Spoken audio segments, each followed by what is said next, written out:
606. It is Wednesday, May 4th, 2022, and we are here at the Richard Hensley Technology Center. Due to the health and safety concerns related to COVID-19 coronavirus, this meeting will be conducted in person and CDC guidelines will be enforced. Mr. Lozano, Let's start with Mr. Barco. here. Mr. Schmolzy. Mr. Torres. Trustee Ibarra. Pica. Here. Lozano here. Mr. President Laz, we have a quorum. All right. And if the quorum of board members is participating in accordance with the provisions of section 551, 125, 551, 127 of the Texas Government Code, we will now have pledge of allegiance. Allegiance to the flag of the United States of America, and to the republic for which it stands, one nation, under God, indivisible, with liberty and justice for all. Heavenly Father, once again we come together in your mighty and precious name. We ask that you bless everybody gathered here, especially Pastor Rodriguez and the Board of Trustees. Guide them, Heavenly Father, as you've done before, as they make those very important decisions for our district. And as always, we give you all the praise and honor and glory that you truly deserve. In Jesus' name we pray. Amen. Amen.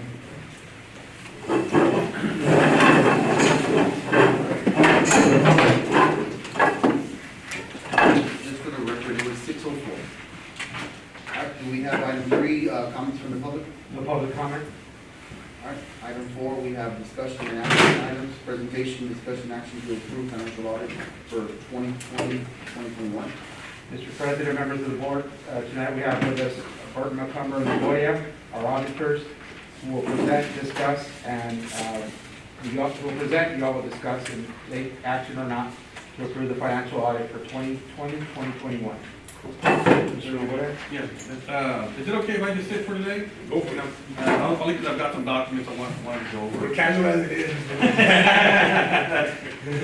Well, again, I'm sure I can speak for everybody here that we're glad we're here. We're glad that we reached this point in terms of being able to present the audit report, considering our last discussion. By the way, it's Miss Martha's birthday. Oh, okay. Oh, here we are today on your birthday. Yes. Happy birthday, Mr. Martha. Thank you. My intent today, as previous presentations, of course, is not just to go through the entire report, through the entire report. There are some things I've got to go through just because that's what the standard required. My approach with school districts is to somewhat impart my not just my knowledge of just accounting and auditing, but also sit back and reflect on, hey, if I'm a board member, what do I need to know just to make sure that as I make decisions going forward, I keep these certain things in mind. Board members for the most part are not accountants, and so that's going to be my perspective. And so if I'm not touching on things that are important to you, certainly just tell me and we'll ask the question and we'll certainly try to address it as best we can. Okay? I mentioned certain things I have to talk about only because it's required by the standard. I assume you all have the audit report in front of you, the physical audit report in front of you. You may have some stapled documents in there as well, I hope. One of them looks like this, and so it looks like that one, as opposed to this one. It looks like this. And this is what's called the governance letter to the board. Certainly, I'm not going to read it. I just want to highlight some things so you all understand it as it relates to the audit itself and our required communications. One is just acknowledging the period that we're auditing. We talked a lot the last time we discussed, so we are historians. We're talking about August 31st, 2021. So if you can imagine that particular year covered part of 20 and 2021. Then you can also imagine, back then there was a lot of distance learning going on, and so when you look at the numbers, you got to put it in that perspective. Also, just acknowledging that we are auditing under government audit standards and also what's called a single audit. And so there is some additional higher level of auditing standards that we have to apply. It's not unusual, it's been like that in the past, and that's driven by the amount of federal money that you all receive, right? And so, for example, this year, you all received approximately $15 million worth of federal money. We can get to the ESSER part and all that other kind of stuff, but just for the purpose of what's driving that audit requirement, is the $15 million. Last year, you all had 12, so 15 is better than 12. And so we did audit in accordance with that standard and have single audit. The next part talks about significant audit matters. Accounting always seems to be an evolving topic of discussion, and the people in New York dictate to us how certain things should be accounted for. And so this year, in this particular audit report, there was an implementation of a new accounting standard. I'm not going to go into it, I just want to let you know there is a new accounting standard that was implemented. If you go down the page, it talks about accounting estimates. And again, folks sometimes assume that accounting is a precise science. Debit should equal credits, and that is true, okay? But there are numbers within the audit report. For example, when you're trying to estimate depreciation on a building or a vehicle, that's somebody's best judgment, okay? Based upon experience and knowledge and background, but it's not, an exact science per se. And so just acknowledging that there are some estimates within the audit report itself. On the next page, there's an item called difficulties encountered in performing the audit. We've gone ahead and just outlined as an examples some of the things that we discussed in our last meeting. I don't think it's necessary for me to go over every single one of them unless you want to, but I think we discussed the challenges that we collectively were having trying to get this audit report out. And so that's described and disclosed in this particular document. And then it goes down, for example, it talks about disagreements with management. The audit process is an intrusive process. Ms. Mata can attest to that. It's on top of her daily stuff, she's got to deal with that.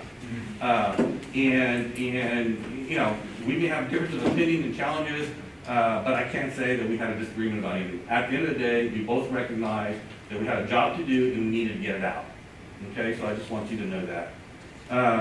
In terms of the next page, just acknowledging, especially on top, so you'll see an italicized heading that says management and representations. At the end of the day, management is responsible for the books and records, not the auditor. Some people assume that because we present the audit report, and that report is ours. Yes, we assembled the audit report. Yes, the opinion there is our opinion, but we were not involved in any transaction related to headcount Chelsea, right? We didn't sign a check, we weren't in your shoes. And so that's just letting you know that management understands that and they acknowledge that right to us. Okay? And that's really the spirit of this particular letter. I don't know if there's something there that catches your eye, but if not, I'm going to dive right into the audit report itself. Okay?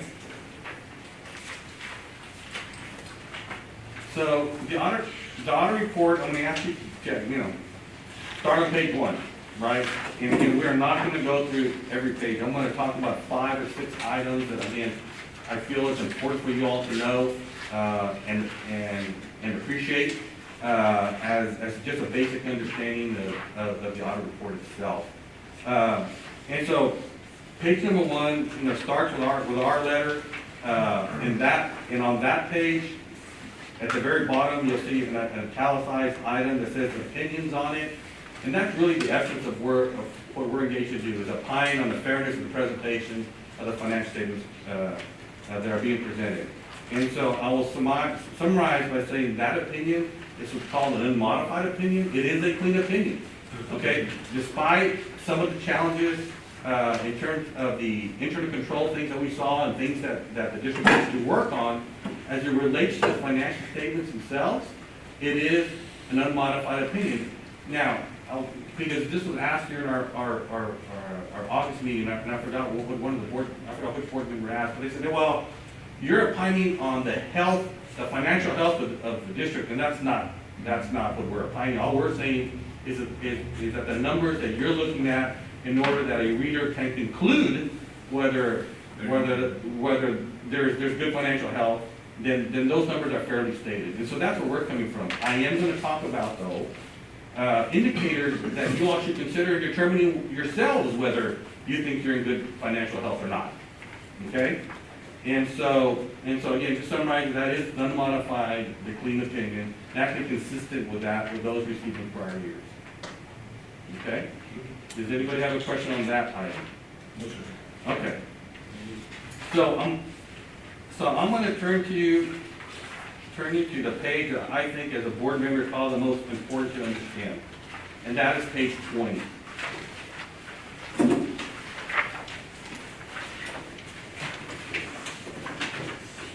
Okay? And there's other financial statements in here. There's one before this, and I'm not saying that you shouldn't pay attention to that, but I will tell board members this: look, we understand that board members are not accountants, but I ask board members just to never forget one underlying rule of thumb, and that is a district will almost live and die by the strength of its fund balance. Right? You don't have to. If you just understand that concept and keep your eye on that ball, okay, it will serve you well in trying to figure out how you move forward financially. Okay? So in that spirit, I'm going to take you again to page 20, and I'm going to take you to the first fund, which is Fund 10, your general fund. And I'm going to ask you to go all the way down to the bottom. And you'll see that bottom portion says fund balances. Okay? And I'm going to ask you to focus on two numbers that are similarly related. One is total fund balance. So your total fund balance as of August 31st, 2021 is $18.9 million, almost $19 million. Okay? Numbers by themselves in isolation mean nothing to anybody. Okay? They only mean something if you can compare it to something else. Correct. Right. So last year, that fund balance, just as a point of reference, was in total was $13.8 million. When you're talking fund balance, bigger is always better. Okay, so that's a good thing. You all ended up with total fund balance more than you did last year, which is a good thing. And I'm going to explain to you how you got there. But I want you to know that you ended up in better position. Bigger is always better than you did last year. In addition, if you look at the unassigned, because up on top, you'll see some line items that say prepaid and inventories and federal grant restrictions. Important, but I don't want you to worry about that. I want you to focus on the unassigned fund balance. Because at the end of the day, that's really the fund balance that you can use, right, as you move forward. I mean, that's really, and so the balance, and again, we're historians, that's of August, I can't speak to what it is today, but that fund balance this year is 16.4. As a comparison, last year it was 12.2. Okay, so that's good things. So in terms of trying to conclude, hey, are we financially healthy or not?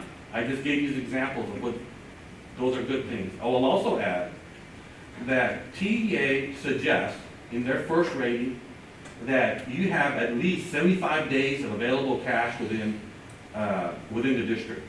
Okay, you will have more than 75 days. Okay. How many days is it? It's 100 and something. I don't remember offhand. But the most important part is that it's more than 75 days right now. It's more than 3 months. Yeah, yeah. And that's always been a rule of thumb. TA always puts out indicators of financial health, and that's one that they use. And so if you met that one and you're trying to make a conclusion, are we okay or not financially, then that's a point of reference. Okay? I'm still going to focus on the general fund before I get into two other funds that I'm going to talk about today. I'm going to ask you all to turn the page. And turn to page 22. Okay? Most folks are bottom line driven. They want to know, if the revenues exceed expenditures, do we spend more than the money came in? So if you're bottom line driven, I want to take you there.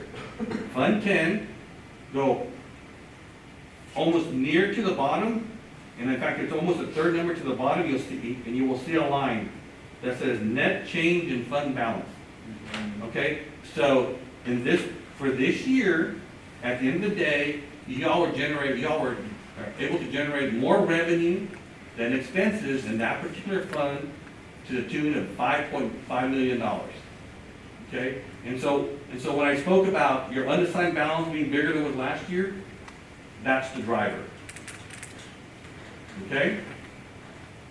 Is everybody with me so far? Yes, yes, yes, yes. Everybody good? Okay. So, again, so I would sit there and say, well, wait a minute, well, how the heck did we do that? We were in a COVID year, right?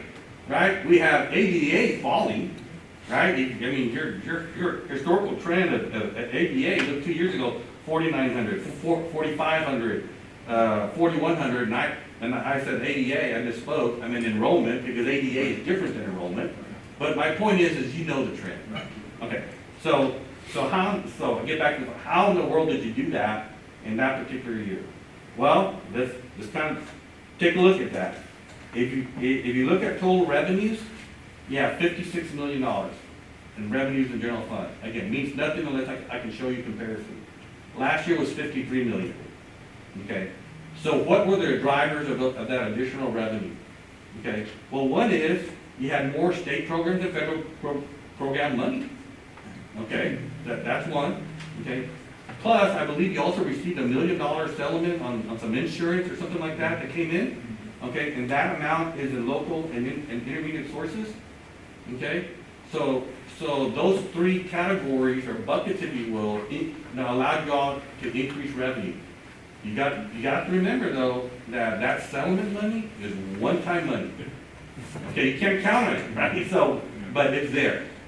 Okay. Now, is this taking into account the extra funding also? Is that what? Yeah. So the extra funding is to your right, Yeah, a separate column. Right. Okay. So and so all that extra money that's in there, so you can see how much you got recognized in addition to what I'm describing. Okay, that's what I wanted to know. Yeah, yeah, so this is just the general fund, you know, in terms of understanding really what I believe is the most important fund Right. as a board member. I'm saying because you push it out and you say, well, yeah, we're increasing our funding, well, yeah, to investors. And I'm like, no, I want to be able to say, show Yeah. that it's not. Yeah, and in fact, we have to be real careful with ESSER, because ESSER is for a limited period of time. Okay. But So- for clarity, that $56 million in total revenue, that doesn't include the $3 million in extra, does it? No, No. that's a separate column. Yeah, It's a this is separate just column. straight, like, yeah, that's what I was asking. Yeah, It's general fund. Yeah, this is general fund.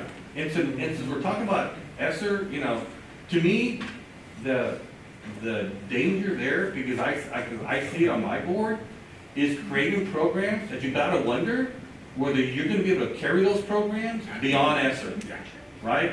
And so even I struggle with, okay, we are bringing people on, and paying them with ESSER funds, and thinking realistically, even, and I'm just using my example, so I hope you appreciate that.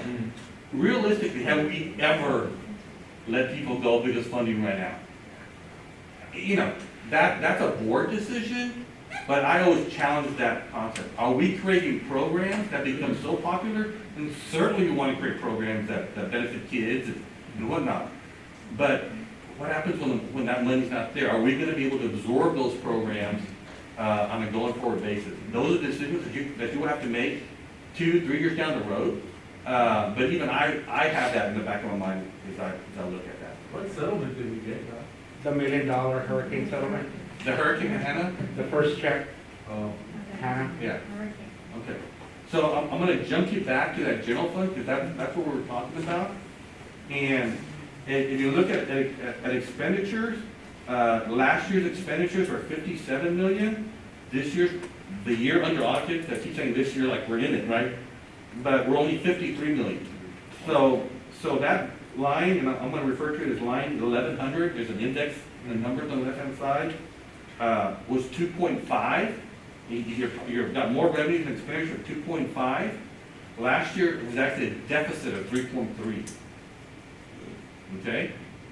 And so for that part, for that portion that I just described, again, gets back to, how do we make 5 million? Well, we had less expenses, you had more revenues, you had more revenues in the categories I just described. Okay? That does not account for all of the 5 million though. Okay? You still have 2 significant transactions that got you to the 5 million. Okay? One is, and I remember talking about this last year. One was looking at your what's the fund? On your workers' comp fund and having a discussion about whether it was overfunded. right? You all have like 1,000,000 something, you know, you get your historical costs associated, was only like $500,000, right? And so the board approved 1,200,000, okay? It's not revenue, I just wanna make sure you understand, it's not revenue, you just move some excess that you had in one fund and put it within the general fund. Again, that's a one-time thing, okay? You hope you never have to move anything back, but that's a one-time thing in terms of creating additional fund balance. The other thing, the other transaction that you all have, because it may look a little odd to you on this particular page. So there's general fund, there's ESSER, and then you'll see the special education, the SSA, that's SHARS. Yeah, and they did well too.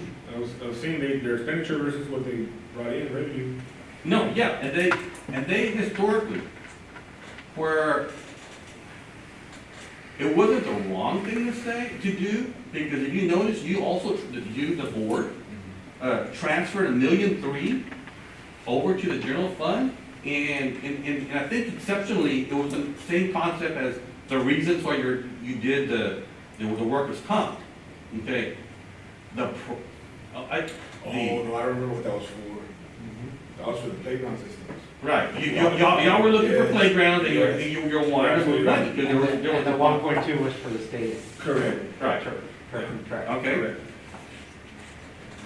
And, which is fine.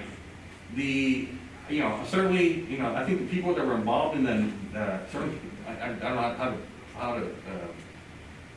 how to fairly say this, but the way it was presented, I think the spirit was presented, but the account was presented right, it makes sense to me.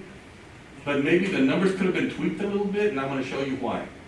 I said, if you look at that fund and go all the way down to the bottom, the last number you see a negative number, right?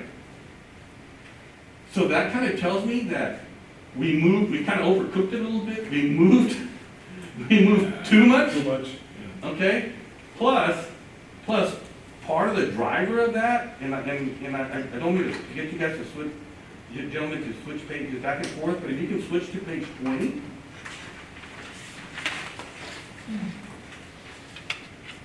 Okay? And, this is the balance sheet of that fund, right? It's the special education. So a couple of things that come immediately to mind is one, that fund has no cash. Right? And yet, it's got this huge receivable sitting up here of $1,523,000. Right? Okay. In that $1.5 million, there's basically three components. One is the billing, to TA to get the money for the services that you have provided to the kids. But remember that you're also the fiscal agent for two of the districts. You're the fiscal agent for Monte Alto, and you're the fiscal agent for La Villa.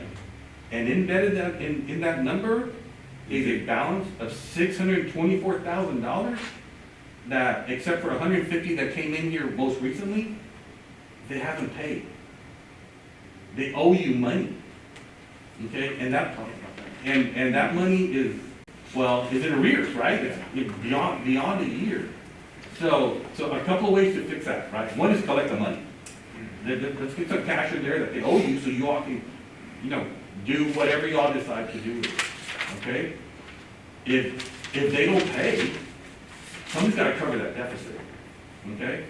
And if they don't pay, whether it's fully or all, whatever, then the only way to get money back into that fund is to take some of the money that you took from the general fund And put it back in. and put it back. Okay? My recommendation would be obvious. Get them to pay. Do we know their legal counsel? We do. All right. I got a quick question. Mhm. The transfers in, you have Mhm. 2.5 million, Uh-huh. and then on the transfers out, you have 1.3. I don't know if they're related or not, but Yeah, they are. So the 2.5 consists of the 1.3 that you're looking at. So now we're missing 1.2, right? yeah. Okay. The workman's comp fund is a proprietary fund, so it's not on that schedule. But if you go to page 25,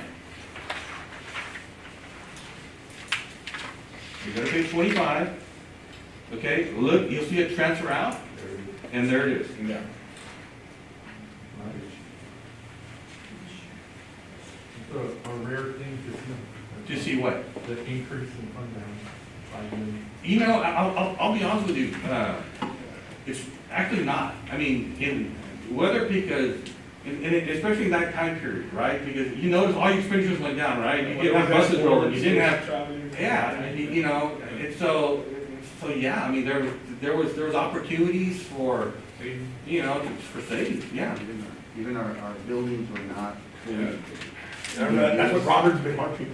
I don't have money because we didn't. Yeah, but those, Subs. yeah, you can't use that. I mean, you can't use that as a financial plan, right? This is Yeah, not no. ongoing. I was trying to give my boys some kudos. Hey, positive gain is always good. It's always good. Oh, it's always good. No, it is. Oh, for sure. Okay? One thing I just want to point out, you know, it just as an example, going back to page 22, you'll see the debt service fund. Okay?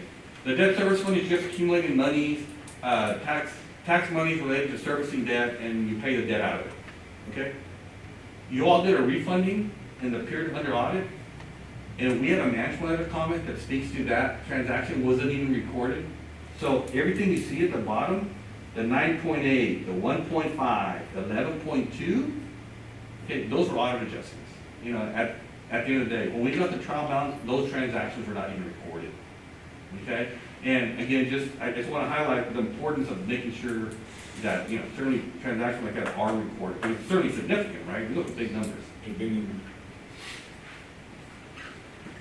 Okay?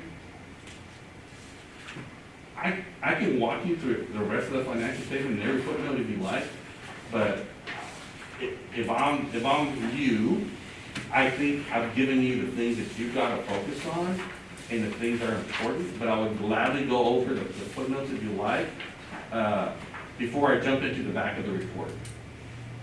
I'm glad with me. But, Rocco? Okay. Everything? So, the back of the report, and I mentioned when I went over the governance, and it starts on page 87. Okay?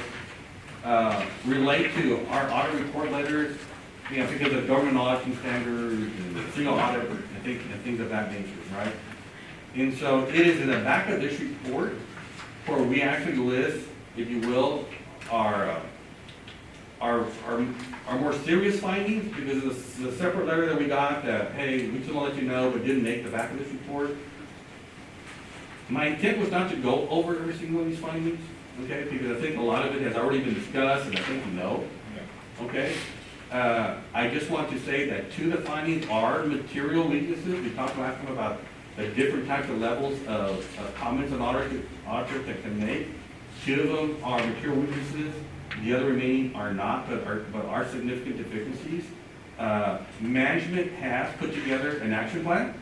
Okay, that action plan and the response is included in the back of the report. Okay, so if you want to see what the response is in there, but again, I just want to let you all know it's there. Okay, and you know, and I'll just leave it at that unless you all want to go do that in detail. I got just one quick question. What's that, any audit finding disclosure that required to be reported in accordance with the CFR 225? I'm sorry, what page are you on? 91?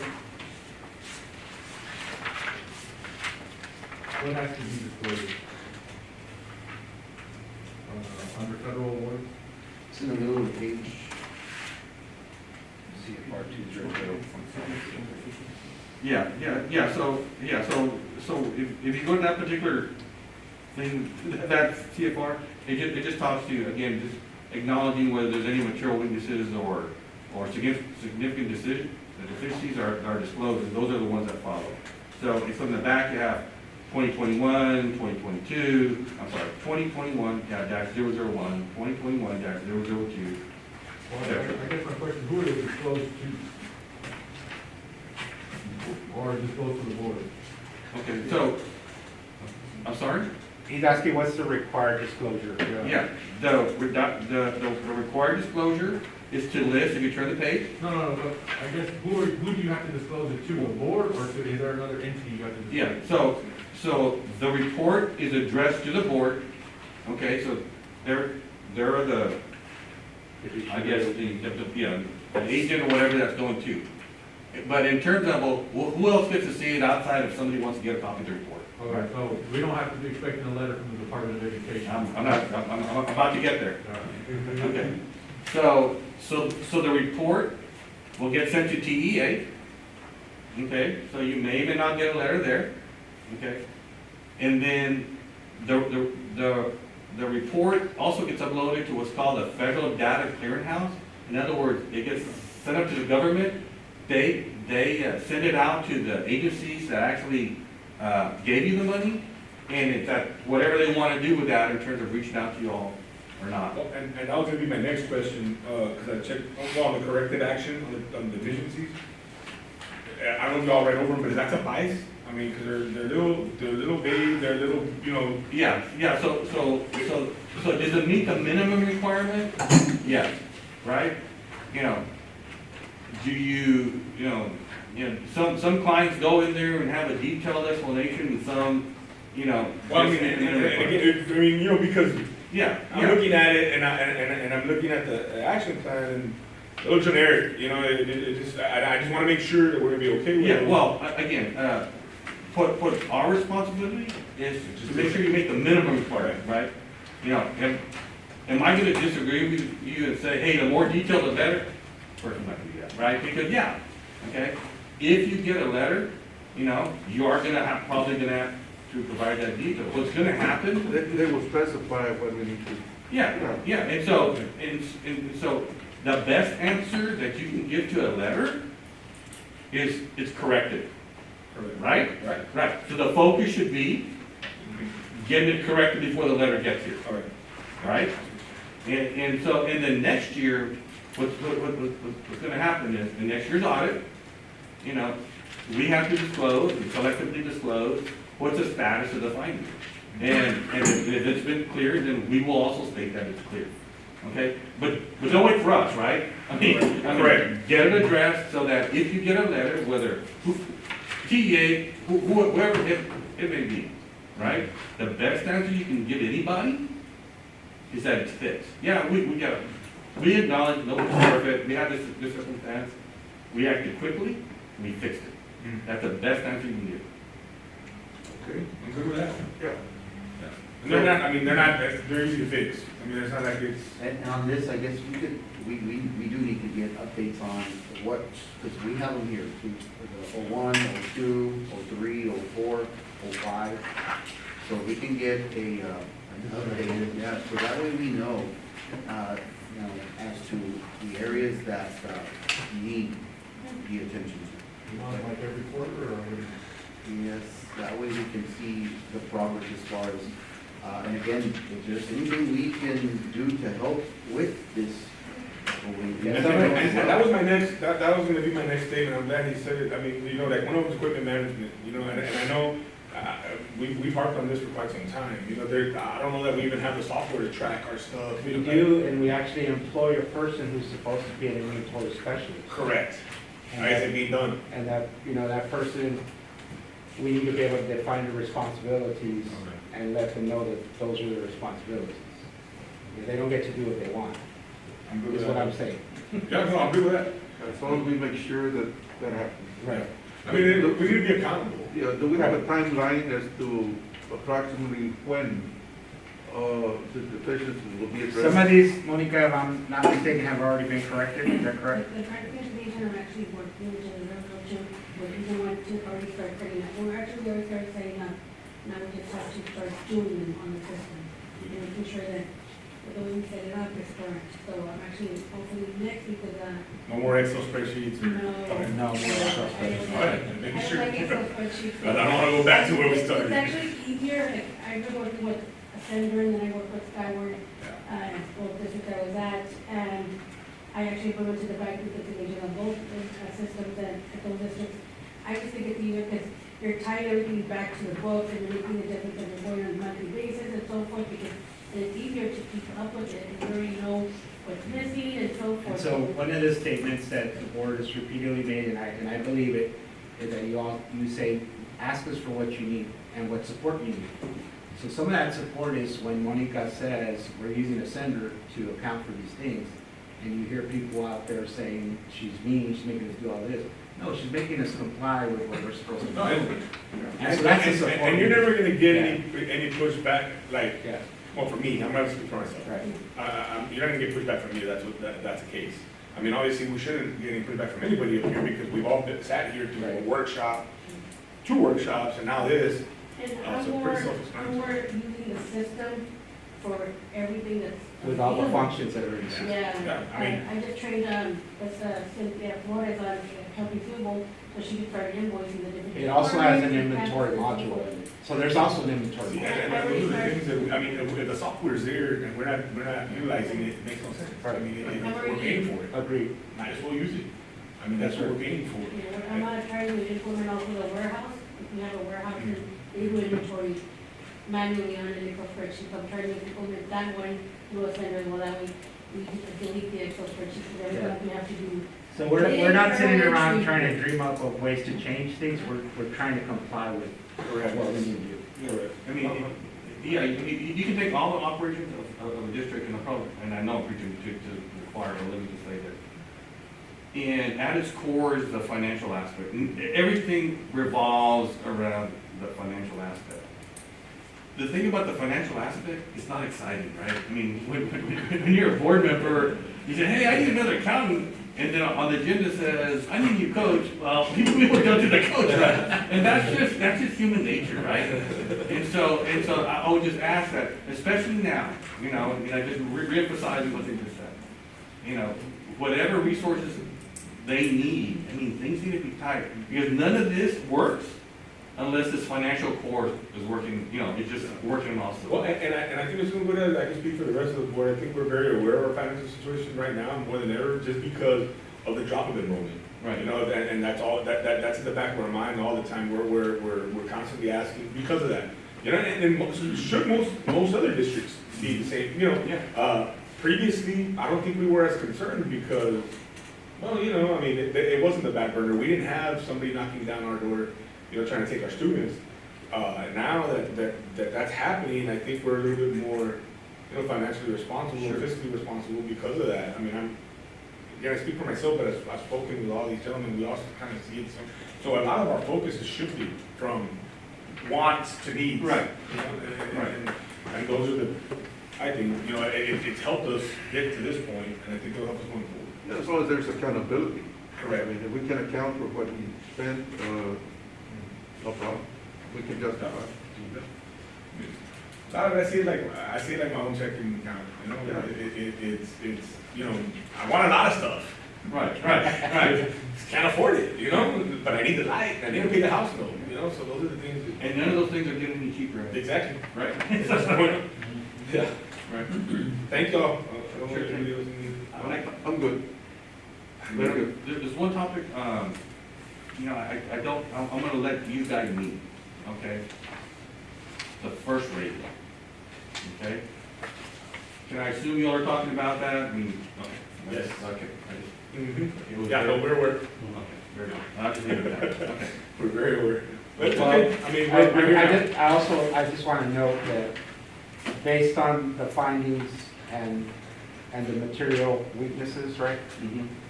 This district would have been rated an F regardless if this was turned in on time or 100 days late. Yeah. No, we're But good. that doesn't project that we are financially. Correct. No, and that's unfortunate, because if you just dealt with time, let's just say that's the reason why.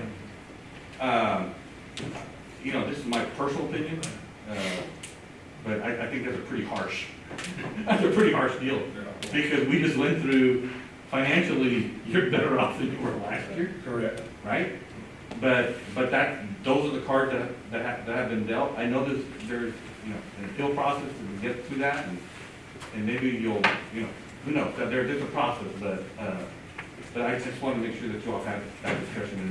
And I also would like the board, I'd like to thank BML, Yes. because we sat down at the very beginning, and my expectation with Monica was, tell us everything that we need to do right for this district, so we're financially sound, and if it comes out that we need to fix something, we're here to fix it. We're not here to cover it up or sweep it under the rug. And that was our approach the whole time, and they delivered on that. And so, unfortunately, I do apologize at least on my behalf, that it was a late audit, but I think we did what we were supposed to do, and that was make sure that we're addressing and being held accountable for everything that gets done. I mean, I think as a board, all we ask is that, you know, those wrongs get righted, you know, and that we're moving the ship in the right direction, and that's all we can ask, you know, because a lot of times, you know, we get hit hard. I mean, it's like, you know, this is not gonna sit well with some people, and understandably. But I think if you look at the meat of what's really in this report, and you see, I see things getting righted, you know, and I want to thank both of y'all, I mean, Mrs. Mata's office and BLM and everybody. I mean, I know it was a really difficult process. There was a lot of frustration and a lot of, you know, but we're here. I think things are getting better.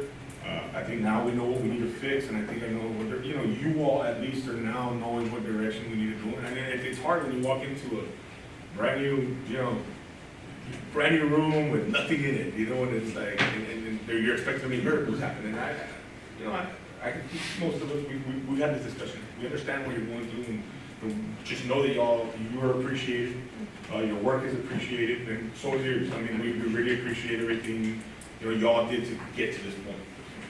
That's the idea. And we understand there's some, I don't know if I can say this, legal counsel, person.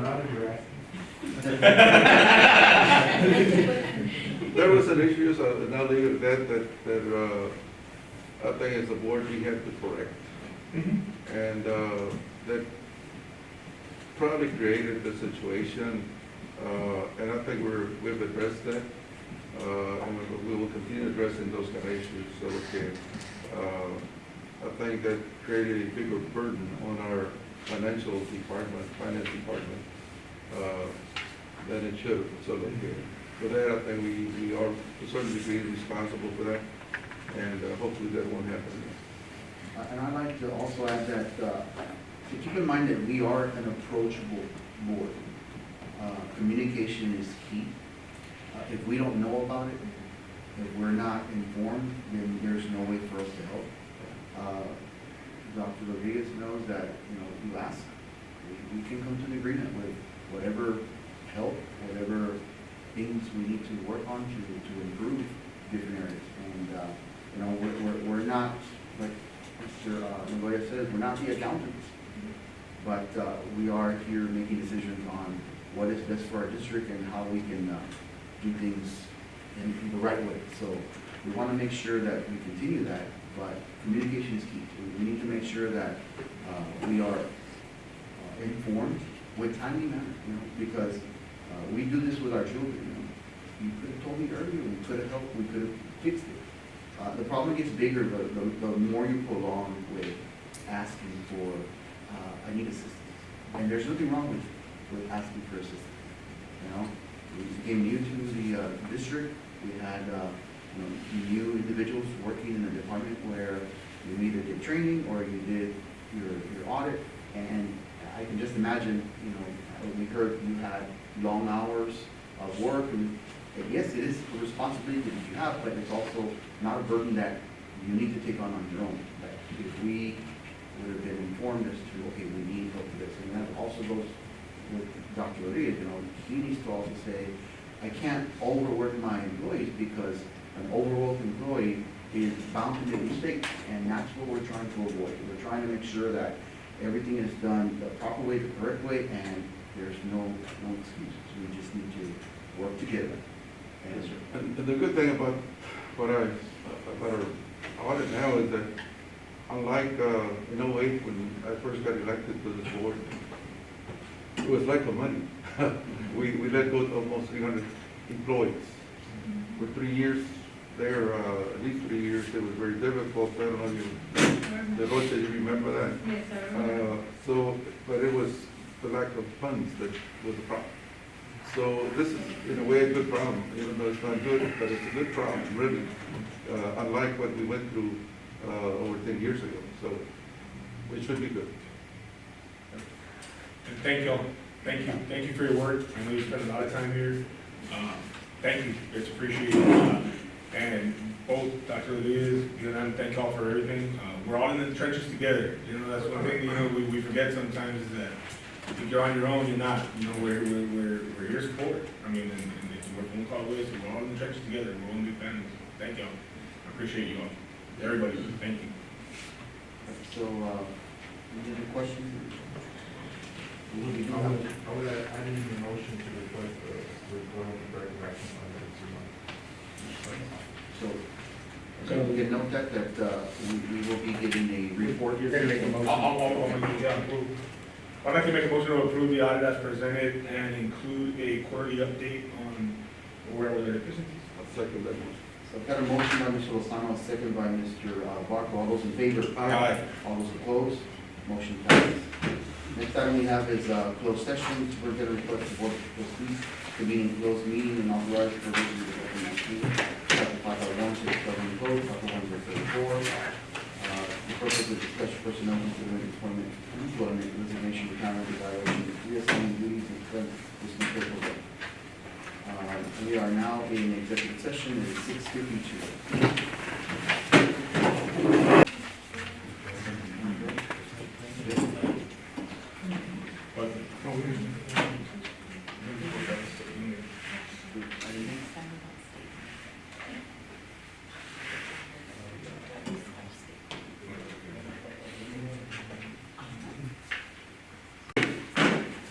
Time is now 7:13. We are back from closed session. We have item 6, action items discussed in closed session. Item A, 501-074, discussing action regarding personnel consider appointment. Mr. President, I'd like to make a motion to approve as discussed in executive. Second. All right, so I've got a motion by Mr. Lozano, second by Mr. Marco. All those in favor? Aye. All those opposed? Motion passed. We have item B, discussion action regarding solicitation legal. I don't think we have any. No, All there's nothing. right, so we're going to go to item 7, adjournment. So moved. I've got a motion by Lozano, second by Mr. Bach. All those in favor? All those opposed? Meeting adjourned. It's 7:13.